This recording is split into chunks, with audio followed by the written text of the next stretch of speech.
Well, welcome to the program. This is part 2 of a 2-part series. And isn't technology our best friend? All the conveniences that it offers. There may be a dark side. Indeed, the promoters and the inventors of technology, well, they've certainly made our lives interesting, in some cases challenging, in some cases easier, and in some cases a little bit more complicated, to be honest, because technology is quite complicated and it gets more so literally every day. So I'm back with part 2 of a 2-part program, and I have on air with me Pastor Billy Crone. He's pastor of Sunrise Bible Church in Las Vegas, Nevada. Last week we sort of set the stage, and if you'd like to get caught up on that program, you can go to my website and listen. You can go to our YouTube channel, Jan Markell, Olive Tree Ministries, and actually watch all these wonderful sound bites we're playing. That is, if it has been allowed to be posted, which I'm doubting. You can go to the oneplace.com where we podcast and we air on about 850 radio stations.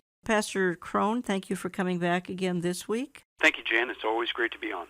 We covered a lot of territory. We still have some territory that we want to cover. I said to you off air, I'd kind of like to talk about something that I know probably 95% of my listeners would relate to, and that's the iPhone. My goodness, the things that the iPhone can do. It came along in 2007. It became a mini computer, and if folks don't have an actual computer or iPad, most of them have an iPhone, and that's a computer in their pocket. There can't possibly be something wrong with that, can there? I was watching your presentation, and I'm going to play a clip, Billy Crone, and then we're going to come back and discuss it. I think this will reveal that indeed there are some issues with whatever you have in your pocket or purse called the iPhone, the smartphone. Sometimes you know your phone has been hacked, but often you don't. We sat down with some of the world's best hackers who showed us just how easy it is for them to get access to everything on your phone. Is everything hackable? Yes. Everything? Yes. If somebody tells you you can't do it? I don't believe it. John Herring offered to prove it. So he gathered a group of ace hackers at our Las Vegas hotel. Each of them a specialist in cracking mobile devices. How easy is it to break the phone right now? Very easy. As you've seen, pretty trivial. So do I need to connect to it? Yeah. Okay. It started when we logged on to the hotel Wi-Fi. At least it looked like the hotel Wi-Fi. Herring had created a ghost version. It's called spoofing. I mean, this looks legitimate. It looks very legitimate. So you're connected? I am. And I have your email. You have access to my email right now? Yeah, it's coming through right now. I now have a ride-sharing application up here. All the information that's being transmitted, including your account ID, your mobile phone, which I just got the mobile number, then more importantly, I have all the credit cards associated with that account. Now, the hack that you just saw only took a matter of minutes, and I was fooled by that fake Wi-Fi. But at other demonstrations that we're going to show you on Sunday, the hackers were able to exploit a hole in the global cellular network and get into our phones, turn on our cameras, listen to us.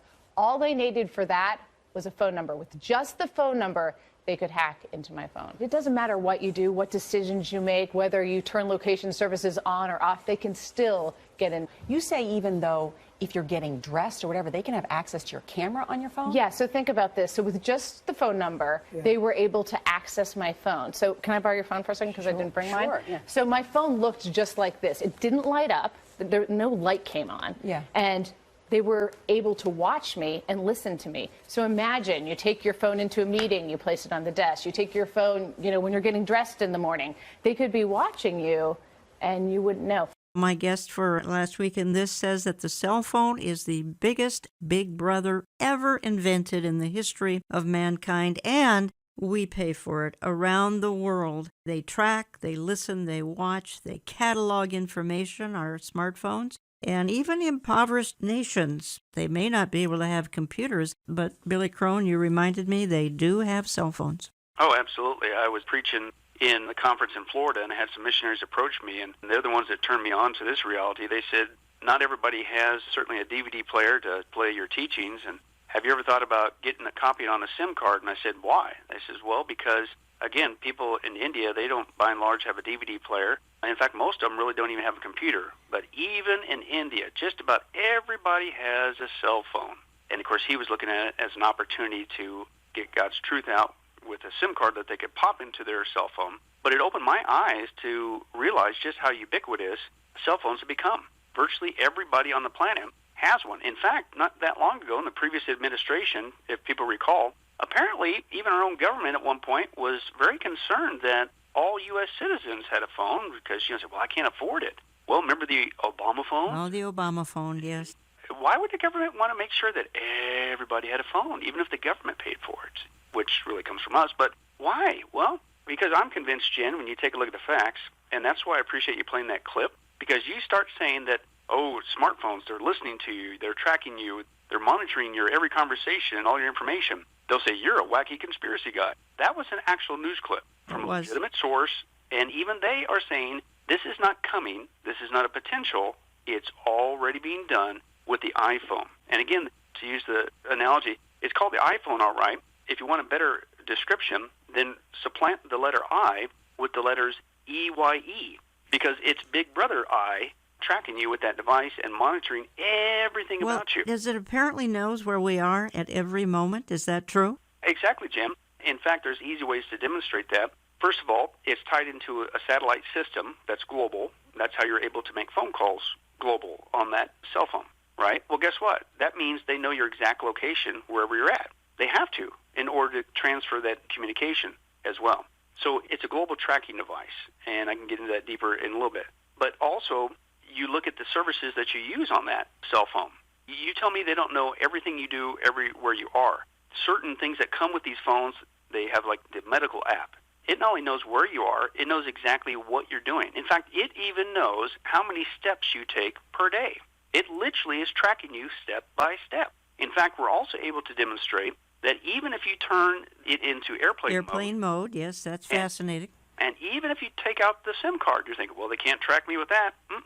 That phone is still tracking you, still cataloging information on you, including your exact whereabouts, including to the exact timestamp of when you get in a car and out of a car. And as soon as you turn those functions back on, put that card back in, turn it off airplane mode, as soon as it connects once again to the matrix, the internet, it uploads that information to them, and it never misses a beat.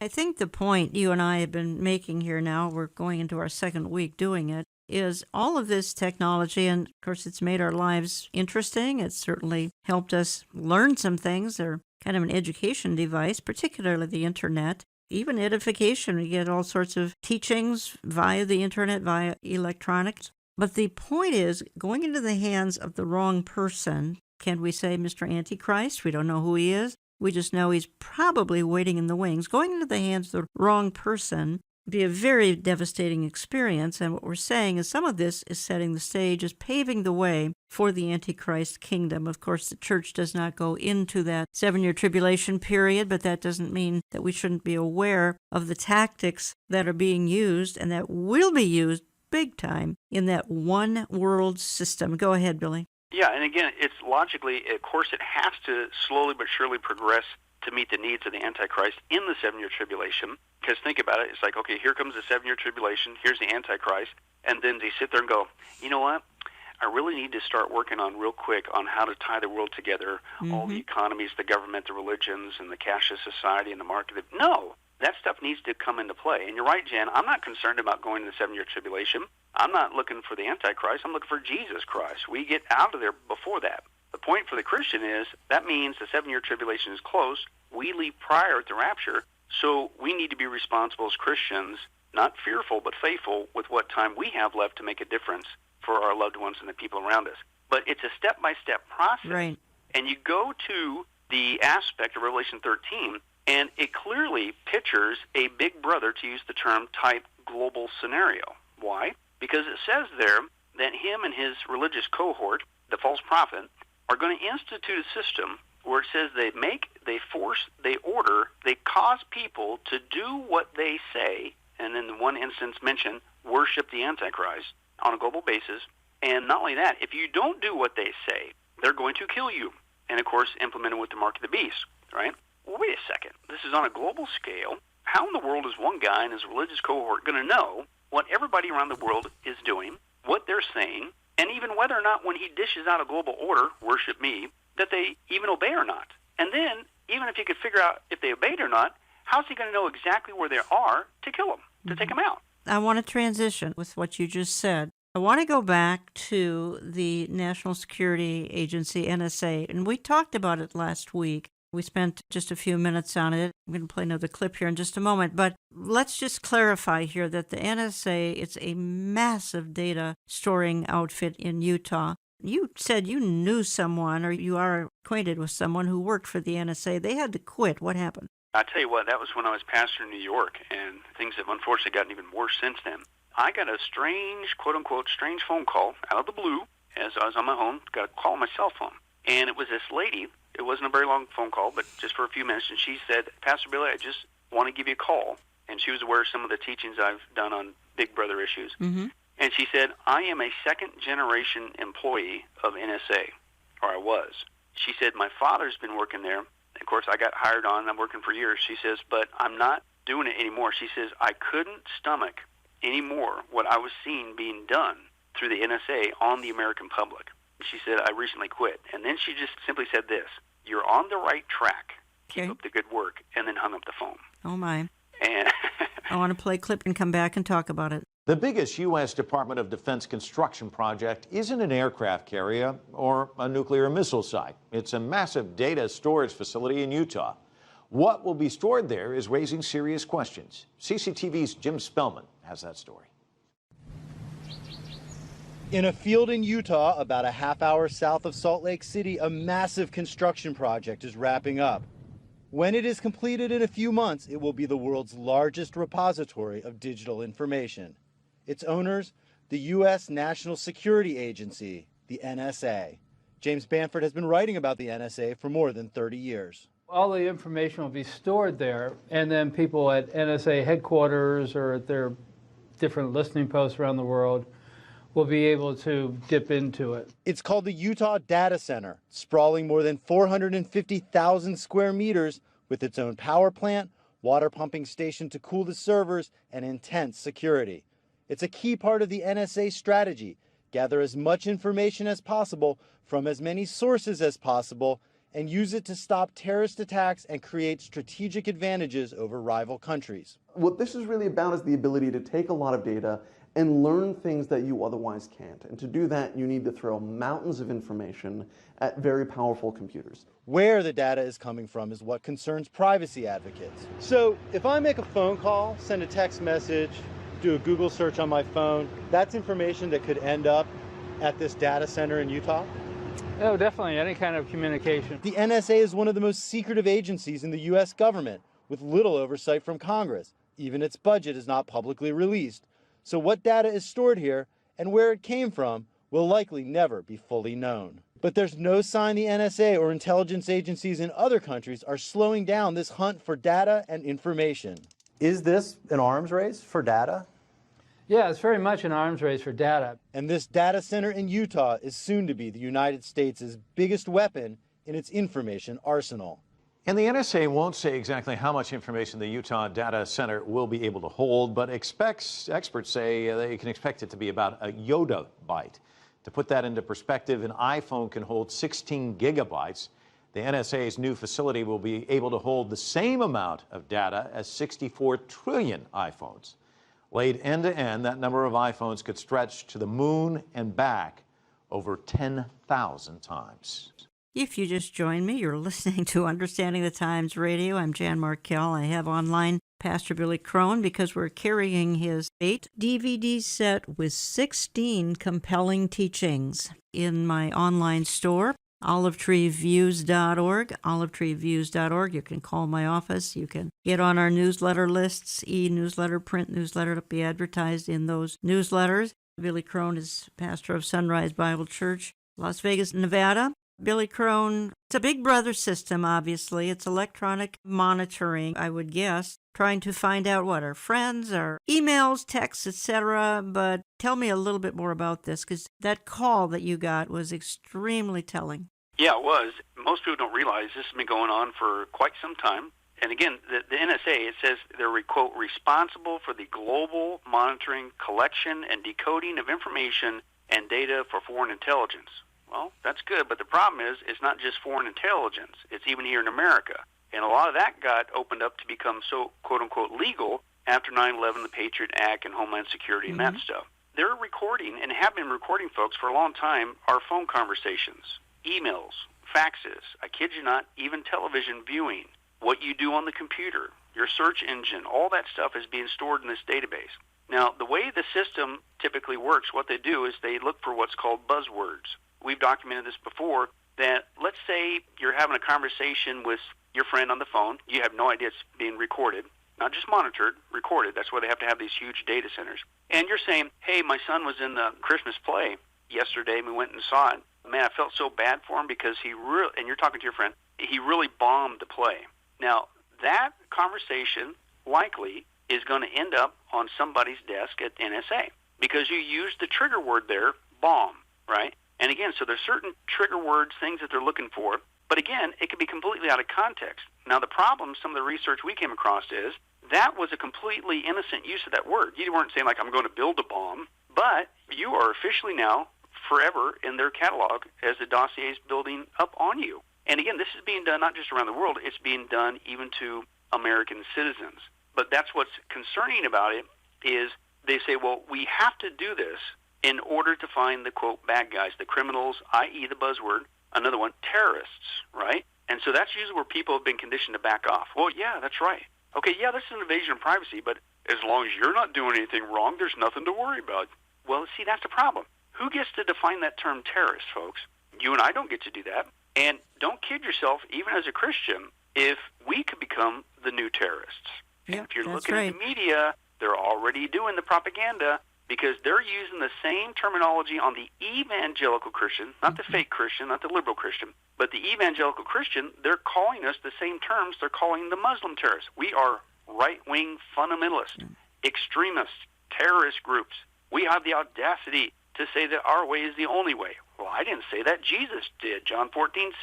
He's the way, the truth, the life. Nobody comes to the Father but by him. But that's being intolerant. You're a religious terrorist. We need to... Do you see where this is going? I do see where it's going. And folks, I'm going to make this appeal 2 or 3 times throughout the programming. I did last week. We are not being conspiratorial here. The Bible outlines a coming global system with a global leader. The global leader will not be Mr. Nice. He will be a dictator. The church will be gone, enjoying heaven. But those left behind, and please don't be left behind, turn to Jesus today so that you're not left behind. But those who are left behind are going to have to put up with some terrible things, and all we're saying is some of what we see today is setting the stage. If it's setting the stage so blatantly, it's almost as though the Antichrist could appear tomorrow. Well, maybe he will. The church will be taken first, perhaps today. Pastor Crone, I'm going to have you back me up on that, and that we're not trying to disseminate bad news here. We said that last program. We need to say it again. No, because the message for the church is when you look at these signs, these are all events that are needed that will ultimately to fulfill the events of the 7-year tribulation leading up to that event. As Christians, we know through Jesus Christ, the bride of Christ, we are not going into the 7-year tribulation because the Bible is very clear. That is a time when God outpours his wrath for 7 years nonstop. And the Bible is very clear, Romans 5, 1 Thessalonians 1, 1 Thessalonians 5, the passages before and after the rapture passage, says we are saved from, we are not appointed unto, and we are rescued from the wrath of God. So I'm not concerned about going into this time frame that these events are leading up to, which granted will be horrible. As Jesus said, the worst time in the history of mankind, but I'm not going to be there. So I should not be fearful. Number one, actually, think about it, Jan. I should get excited because I don't know the day or the hour of the rapture, but this tells me logically, biblically, it's got to be getting close. Because if I see these events needed to fulfill the 7-year tribulation, not coming but already here, then the rapture has to take place prior. My departure is soon. So if you love him, you long for his appearing. You're excited about his appearing. But it's also motivational. It's not just exciting, it's motivational. Which, by the way, folks, last time I checked, being raptured and going to heaven is the best case scenario. So let's remind ourselves of that. But it's also motivating because that means, wait a second, okay, praise God, I'm going to heaven at the rapture. I'm not going into God's wrath, of course, but I got loved ones. I got family. I got neighbors. I got coworkers. I got people that don't know Jesus around me still. I need to get busy sharing the gospel because today could be that last day. And both of those scenarios are an awesome, wonderful thing for the church. And that's why I say all the time, this is not a time to be fearful. This information should not instill fear in you if you're a Christian. It should excite you because that means Jesus is coming back, and it should motivate you to share him like never before because time is running out. Folks, if you missed program 1, hopefully you can easily get it on my website, olivetreeviews.org, olivetreeviews.org, and go to radio. You can download the oneplace.com mobile app and have the programs downloaded to your devices every Saturday morning, and they're kept there for quite a while. You can go to the oneplace.com podcasting site. We keep mentioning things like that, and we certainly don't want to not mention our wonderful radio stations that air the programming on a weekly basis, about 850 radio stations now. You can hopefully catch it on our YouTube channel, Jan Markell, Olive Tree Ministries.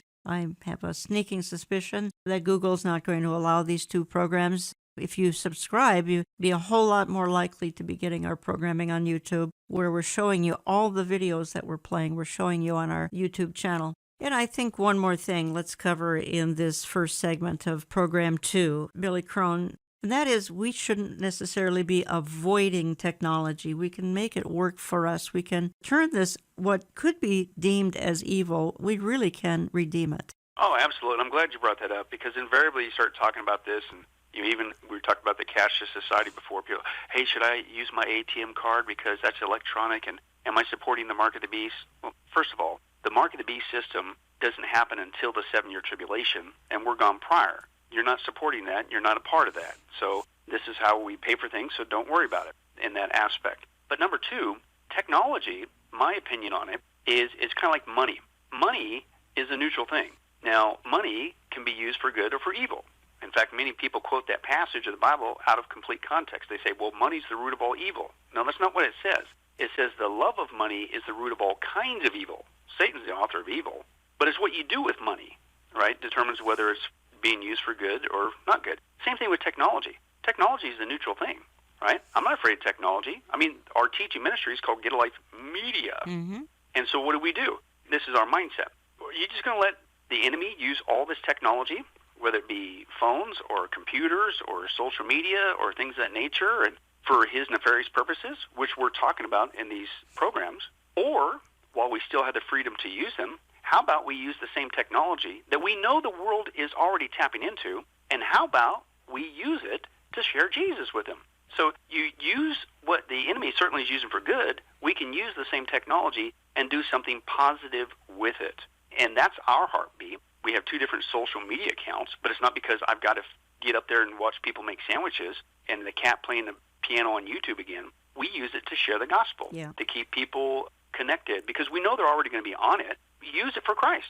We're heading into that in part 2 of this hour. We want to talk about how the social media industry is, again, everything you're doing on social media is being watched, everything, and being categorized, being put in various storehouses, being sold, everything you're doing, which we're trying to say, let's redeem it. We certainly can. We'll say more about that. Some other things we still want to talk about. What about sort of analyzing predictive behavior? And won't that be convenient for the Antichrist to have a tool where he can analyze predictive behavior? He'll even know who might get saved during that tribulation and who won't, depending on the kind of technology that's available at that time, which quite frankly could be tomorrow. We don't know. So there's still some things we need to talk about when we come back. We'll do that. We're taking a real short time out, back in just a minute or 2. There will be no place to hide. They will know everything about you, every moment of your, not just information, your likes and dislikes. They'll know you better than you. They'll know your exact location. You won't be able to hide. You won't be able to run out and to make it to some bug-out shelter. You won't be able to go anywhere. The only way to, quote, escape is not a bug-out shelter, is to receive Jesus Christ, your Lord and Savior. If you miss a program, catch it on our website, olivetreeviews.org. That's olivetreeviews.org. We have a visual YouTube where you can see the program on our YouTube channel at Jan Markell and Olive Tree Ministries. You can also listen at your leisure at oneplace.com and also download their mobile app. The program will be sent to your devices Saturday morning. We try to equip the church to be end-time believers and watchmen on the wall. Here is Jan Markell. What have Facebook been up to, and why does it even affect people not signed on to Facebook? Web developer and surveillance expert Sander Venema joins me via Skype from Zwolle in the Netherlands. Sander, welcome back to Going Underground. So what have Facebook done to trample over European privacy laws? Well, there was a report that was published by the Belgian Privacy Commissioner about Facebook's tracking behavior, and more specifically the social plugins that they use. And these are the sort of, the like buttons and share buttons that you can see on millions of websites across the internet. And these are loaded in from Facebook's domain name, and that basically places a cookie, Facebook places a cookie on your computer whenever those buttons are loaded in. So if you press like on one of those like buttons, which doesn't even have to be on a Facebook site, it can be anywhere. It could be asking your ideology or your vote, your political persuasion. It all gets stored on your computer, and this is what the European regulators are worried about. Actually, before you click like, when that like button is loaded in, so you load up a website, it has the like button on it. Before you even click on it, information went to Facebook.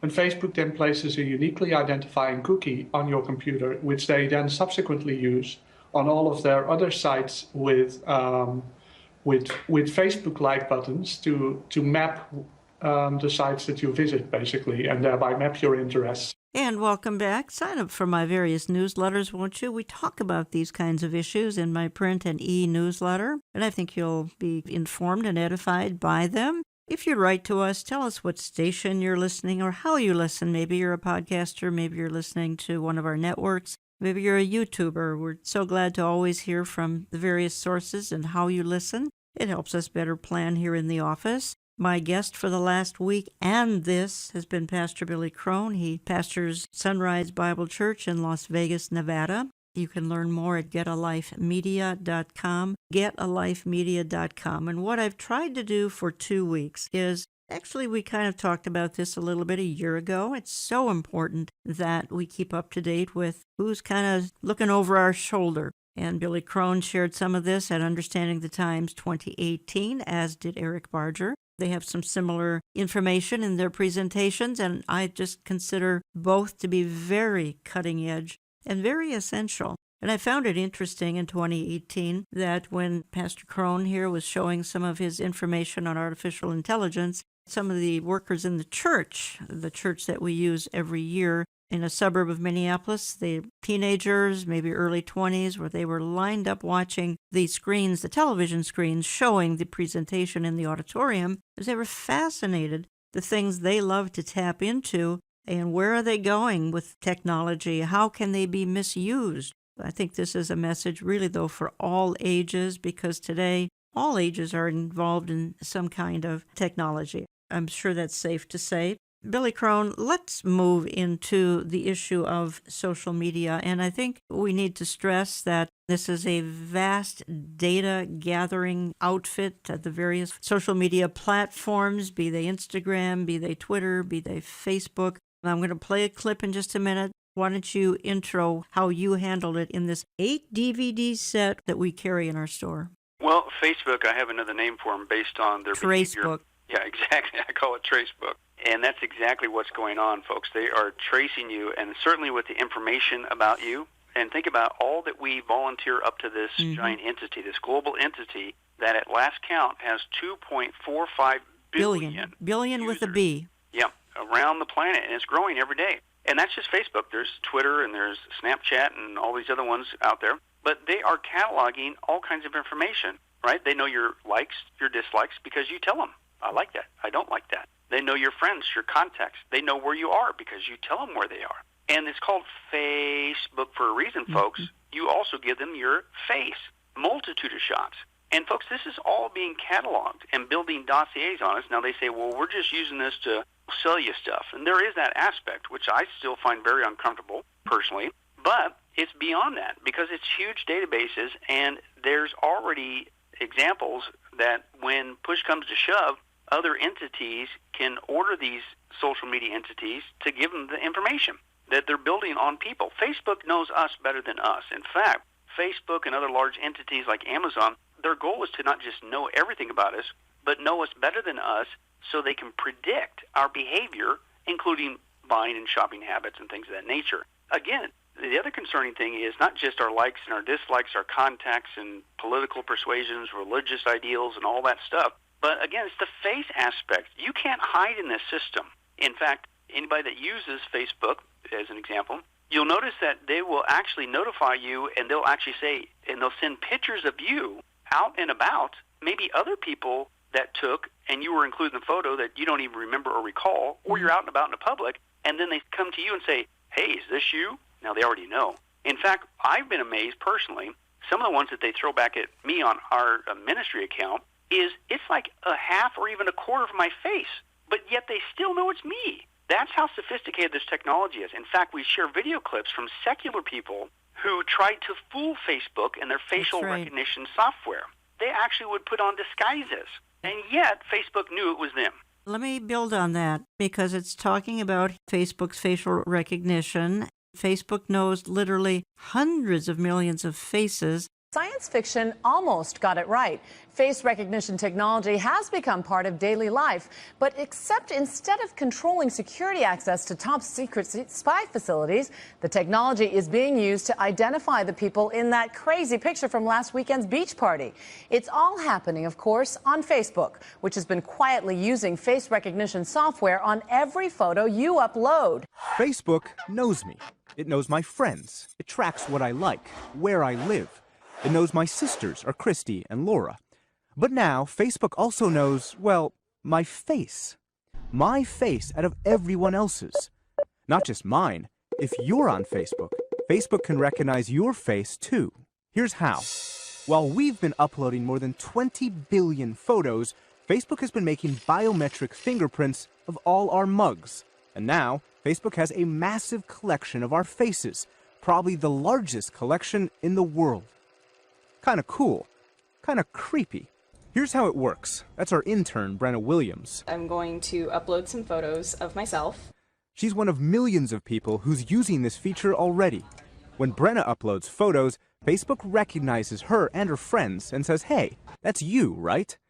Most of the time, it is, and tagging becomes almost automated. Face recognition technology has been around for a while, mostly used by police. They even scanned people walking into the Super Bowl and caught 19 criminals. The guys at Face.com in Israel showed us how Facebook's technology works. They are the largest facial recognition company online. So this is Nick. And once they had my photo, the computer recognized me no matter where I was, every time. Which got us at Nightline thinking, could we trick Facebook? I tried one other way to confuse the computer.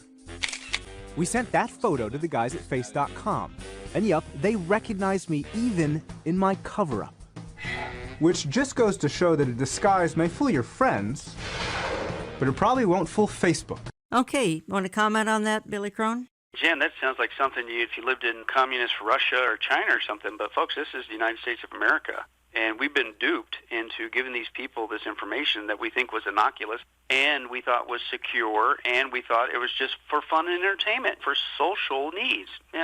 Folks, that's all a smokescreen. It's being used against us. It's in these huge databases. And again, it's our profile, our face, not just the information, but our face, hence their name. And if you don't think that that will be used to build a dossier on somebody to determine whether or not they can get a job, whether or not they can buy and sell the Antichrist system, you're fooling yourself because it's already being done. China has taken this to the next step, and there's actually, if you're paying attention to the news, they're actually starting to talk about it already here. Are we going to follow in China's footstep? China has taken the whole social media craze to the next step, and they give their citizens what's called a social media score. And based upon all the information they're gathering on and monitoring constantly on their citizens, then the government of China decides whether or not those people can have a bank account, whether or not they could travel, whether or not they can get a loan, and then they even flip it around. If you're a, quote, good citizen and you do what we say to do, then we will not just only give you a loan, but we'll give you a loan at a really good price. We'll let you travel, and they even throw out this one. They say, we'll even, for those of you using dating sites, we'll bump you up to at a higher level to get a better date or spouse, whatever. China is already doing that, and China is also, not just with the information, giving people a social credit score to determine whether they get a job. But even here in America, most people don't get this. 60% or more of employers, before they hire somebody, you know where they're going right now, Jan? They're going to the applicant's social media account, and they're looking at them to determine, are you really who you say you are on paper? Even here, there's signs of social media being determined whether or not you can be employed, at least in a particular place.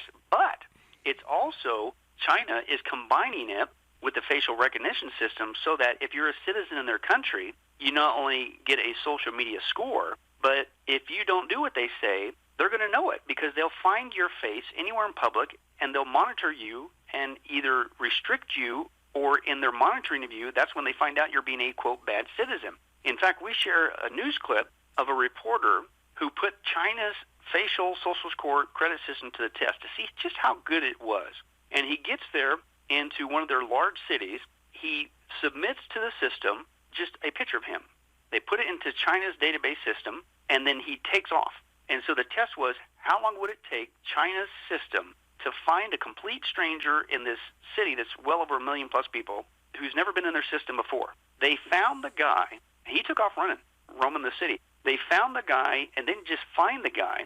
They literally hauled him away with police in 7 minutes. That's how accurate their system is. Now, again, our own media is saying we are showing signs here in America of soon doing the same thing. But Facebook, I played the clip. They can track those who are not even on Facebook. How is that possible? Talk about sneaky. Gee, you wonder why this never made the congressional hearings. Facebook is so sneaky about their cataloging of behavior and information on people and monitoring. The clip that we got wasn't even from America. We had to get it from Europe. At least Europe admitted this. Facebook is found a way that they are tracking you even if you don't have a Facebook or any kind of a social media account, period. And the way that they do that is if you're online, period, and any page you go to, and if it has a Facebook little like button or Facebook logo thing in there, that actually enables them to track you. And it sounds crazy, but that's what they're doing. So think about it, folks. Name one page, basically, you go to, I don't care where you go, that doesn't have a Facebook icon or like button on it. They're everywhere. Yep, they're everywhere. You're right. So Facebook has found a way to track you even if you don't have an account with them. But you do have to be online. Well, exactly. And that goes back to the premise. Listen, I'm not afraid of that. And frankly, I know that the stuff that I'm doing, the conversations, my computer act, it's all being tracked. But it's not a time to be fearful. It's a time to be faithful. And the enemy is using this technology to communicate bad things to the planet. How about, while we still have the freedom, use it to communicate good things, i.e. the things of God to the planet. Yes. So that's my focus, and that's, I think, where we should be as Christians. Yes, and I think we need to emphasize that we need to redeem the things that we're talking about that may sound ominous. We can redeem them. Let's, while we have the time, because our time is winding down, I played a little clip a little bit earlier about the, let's just call it the eye in the sky, the satellite systems in the sky. Now, some of these things are doing some great things. They really are. They're for the benefit of the world. On the other hand, Live Earth is a real-time mapping platform for visualizing time series data and live data streams. Live Earth delivers real-time situational awareness to help organizations make time-critical, data-driven decisions, leveraging information from disparate sources. Live Earth helps correlate events and uncover patterns and trends by synchronizing weather radar, traffic conditions, connected cars, transportation sensors, video management systems, shot detection sensors, and more. This touchscreen software is built with an intuitive interface that requires little or no training because it borrows concepts from your smartphone and tablet, like pinch and zoom maps and an interactive timeline, much like you already use to record and play back your favorite TV shows.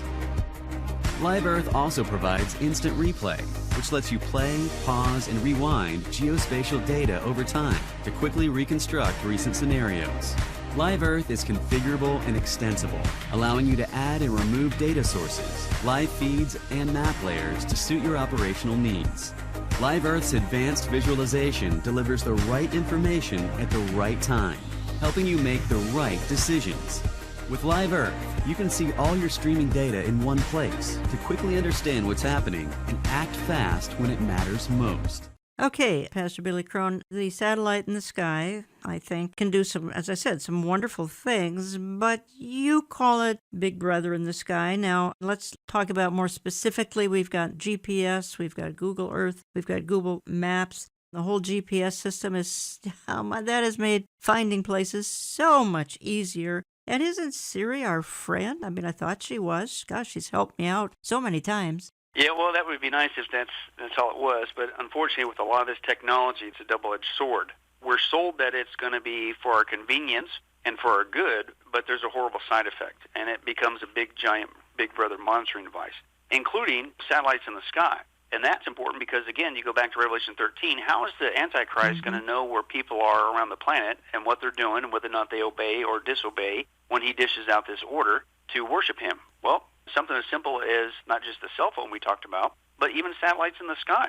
And, folks, they are so far advanced, most people have no clue. I mean, they literally, you played the clip before, that they're looking at satellites where they could actually see from space your screen on your cell phone. And that's current technology, folks. In fact, I have to chuckle with a little bit of sarcasm every time I see the news reports and they show, like, the drone strikes. They took out so-and-so, a drone strike. And what do they show you? They show you, like, these crosshairs and this black and white fuzzy footage, and they show, like, this bomb that blows up. And are you kidding me, folks? They got footage of everything on the planet that is high def, down to seeing the screen on your cell phone, but we are conditioned that it's just still black and white and fuzzy, and they can't really see what's going on. That's not true at all. In fact, it's not just the governments around the world, it's private industries around the world. Google, Bill Gates, the elitists of the world, their stated goal is they not only want to, it's live Earth all right, they want to be watching the Earth live constantly, 24 hours a day, 7 days a week. And it's not just pictures, folks, it's video, high-definition video. In fact, they call it continuous monitoring. But don't worry, it's for your own good. And we will be able to continuously monitor for any bad behavior in cities, you name it. And isn't that wonderful? Well, you quote Sergey Brin, he's the founder of Google, as saying, we want to be like the mind of God and the eye of God. I mean, that's a statement. I didn't know that was out there. Yeah, exactly, Jen. And they live up to their statements. Yes, they do. Google Earth, like you mentioned, Google Maps, Google, they had bought a satellite company, Skybox, and their stated goal, and we quote them, is they not only want to take pictures of the planet, but videotape the planet. They want to do it 3 or 3.5 times a day. They want to be videotaping the planet so that they can monitor boat traffic. And, hey, we'll be able to see those poachers. And don't you want to save the whales? Well, again, I'd say there is some good that they are doing. I really want to emphasize that. But it's sort of like there's no place to hide. And certainly during the tribulation, there will be absolutely no place to hide. That's why the appeal of these 2 hours, folks, has been come to Jesus Christ today so that you can avoid all of the things that we're talking about that blossom in the tribulation. We're seeing evidences of them now big time. This is a foreshadowing of how life will be during that 7-year time of absolute hell on earth for those who have rejected the Lord Jesus Christ. The GPS is basically, it's a tracking and storing piece of data, more tracking and more storing. They have convinced really the world that all of this is for our good. I think that's the conditioning that's very interesting, Billy Crone. Yeah, it is. And it's a dovetail your statement, Janet, that the whole point is for the Christian, it's not a time to be fearful, but it's time to be faithful. These are events that are going to lead up to the 7-year tribulation, which Jesus said, obviously true, I agree, the worst time in the history of mankind. Okay, you don't want to be there. But if you're not a Christian, this information should, frankly, lead you to Christ. You need to get saved and get saved now. And it's also important when you look at this big brother aspect, because how many times do you hear from the non-Christian, oh, you Christians are a bunch of wackos. But I'll tell you what, I'll make a deal with you, quote unquote. If you Christians disappear at the rapture, then I'll know that everything you were telling me was true, and then I'll get saved then, or I'll just try to hide out from this horrible system you're talking about from the Antichrist. You can't hide. When you take a look at the big brother technology, as you said, Jen, there will be no place to hide. No. They will know everything about you every moment of your, not just information, your likes and dislikes. They'll know you better than you. They'll know your exact location.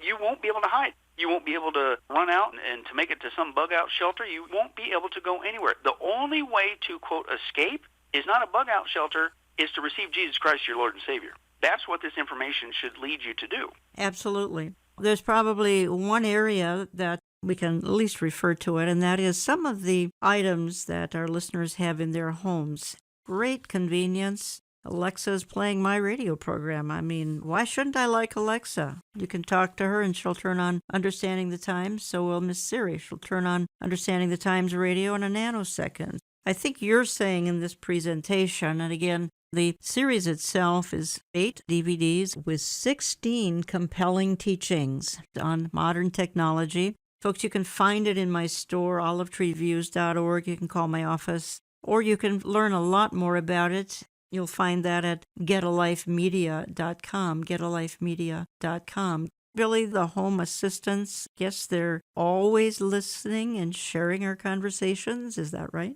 Oh, absolutely. And again, we're just sharing actual news clips. It's there in the news, and people are paying attention. And they're admitting, and they're also admitting that the manufacturers are not telling the people what they're really doing with these devices. These so-called home assistants, like Alexa or Siri and Google Home and all that stuff, they're not there just to, hey, what's the recipe for chicken cacciatore or something? They are constantly monitoring you and listening to you and recording you. And, of course, part of it is they have to, because if it was really, quote, turned off when you said, hey, Alexa, tell me this, then how would it recognize you? It's always on. But it's not just always on, it's recording, and we show secular news clips of people who found out the hard way, of third parties calling them and saying, we got a recording of you and a conversation you were having in your bedroom with your husband, all from Alexa. In fact, we also document it's gone so far, kid you not, folks, here's the next trend. These home assistant devices like Alexa are not just always on and always recording. They're now being called into actual court cases as evidence of people's behavior. And people say, well, I didn't harm that person. I wasn't even there. They actually, does the person have an Alexa? They pull up the records, and they will find out whether or not that was true. That's already happening. Okay. Apparently they can be hacked into as well. Is that right? And that's the other problem with a lot of these devices. We already talked about how cell phones can be hacked into. Basically, again, with the phrase, anytime you see the word smart in front of something, right, whether it be a smart home assistant like Alexa or a smartphone or a smart appliance or a smart car or smart whatever, that means Big Brother. It means it can be hacked into. Because all these devices are tied into the internet or some sort of a satellite signal, a wireless capability, and every one of those scenarios can be tapped into. So you look at the trend to basically bring not just the satellite in the sky watching us, it's permeating our every society. There's cameras not just from satellites watching us, they're in cities. The UK right now has 6 million cameras out there. You think that's bad? United States of America, we have way more than that. In fact, China, of course, is leading the way. China has 170 million CCTV cameras, and they expect in the next couple of years to install 400 million more. But even here in America, we are 5 times the amount of cameras in the UK, so we're beating them. But the point is, we've been tricked, Jan, and that's out in the public sector.